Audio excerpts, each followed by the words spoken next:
I'm going to share some more excerpts from my book, Life I Refuse to Give Up today.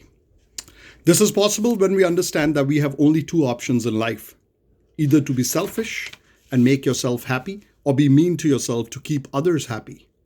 It's only me who can decide what to take from life or how I want life to be. It is dependent on the effort we put in to live. What you should remember is that you have the right to complain only if you have put in your 110% as effort. Obviously, there is a divine force above us which controls our lives in totality. Have you ever thought that your thoughts come to you instantly?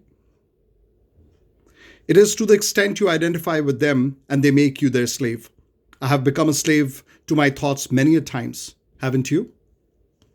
The answer is we all have at some point or the other. They say you become the mistress of your thoughts, not when you control the machine, but when you do not identify with it. The day I lost my father, I thought it was the end of the world for me. It was painful. It was unreal. And it was the end of the world for me. And I told myself that I will never, ever plan anything in my life because his death was an ultimate shock.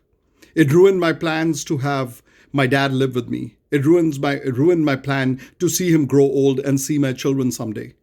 Few months after his death, I realized that this was beyond my control. My negative thoughts will ruin my peace and prevent my growth as an individual.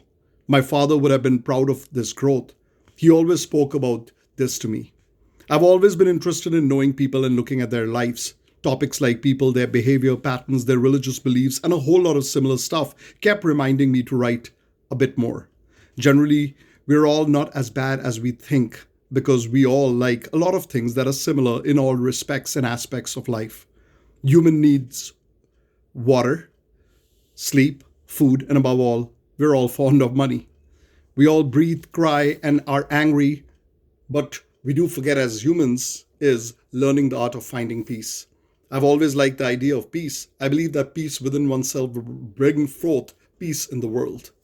Our civilization occasionally forgets to remind each other about peace, especially during times of riots and war. Life starts out peacefully till we make it a burning jungle of greed, sorrow, and negativity. Like I mentioned earlier, as humans, we have become so self-centered that we tend to look at others with suspicion. Life, I refuse to give up.